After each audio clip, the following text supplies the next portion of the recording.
Good morning all of you.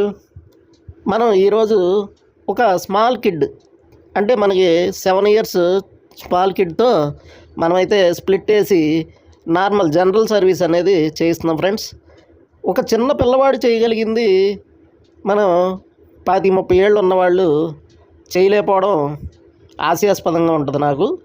ఎందుకంటే కొంతమంది మనం కింద చేయగలుగుతున్నాం పైన చేయగలమా అలా ఇలా అని చాలామంది అపోహలు అయితే పడుతూ ఉంటారు ఫ్రెండ్స్. దాని గురించి ఈ చిన్న ప్రయత్నం అయితే చేయడం జరిగింది, మీలో స్ఫూర్తిని నింపడానికి అనమాట. అయితే ఈ స్ఫూర్తి అనే కాదు, మామూలుగా 5 ఇయర్స్ 5 సంవత్సరాల పిల్లవాడి దగ్గర నుంచి నేనైతే ఈ కిడ్కి స్మాల్ కిడ్కి మనం అలవాటు చేయగలిగామన్నమాట ఈ ఏసీ సర్వీసింగ్ చేయడం అనేది. అలా మనం వర్క్ అనేది శ్రద్ధ అనేది ఉంటే ఏదైనా మనమైతే సాధించగలం ఫ్రెండ్స్. మనకి శ్రద్ధ అనేది ఇంపార్టెంట్గా ఉండాలన్నమాట. చెయ్యాలి అన్న తపన శ్రద్ధ అనేది ముఖ్యంగా ఉండాలి. అలా ఉంటే కనుక ఖచ్చితంగా ఒక స్మాల్ ల్యాడర్ వేసుకుని అలా అలవాటు చేస్తూ ఉంటే మెల్లమెల్లగా ఒక 2 ఇయర్స్ కల్లా మొత్తం జనరల్ సర్వీస్తో పాటు గన్ సర్వీసు అన్నీ కూడా చేసే ఇదైతే మనకి చిన్న కిడ్కైనా పెద్దవాళ్ళకైనా వస్తుందన్నమాట. అందుకే ఇదేమి కష్టమైన ఇదేం కాదు ఫ్రెండ్స్. మనం ప్రయత్నం అనేది అయితే మనకి ప్రయత్న లోపం అనేది ఉండకూడదు.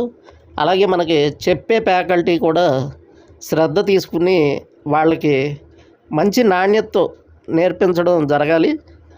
తప్పులు చేయని వాళ్ళు ఈ ప్రపంచంలో ఎవరో ఉంటారు ఫ్రెండ్స్. తప్పులు ఏవోటి జరుగుతూనే ఉంటాయి.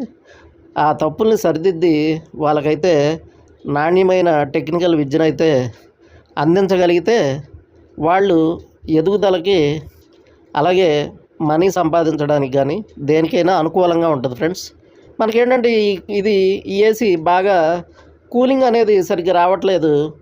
మనకి ఎంతసేపు రన్నింగ్ అయినా కూడా 30-29 అలా ఉండడం జరుగుతుందన్నమాట.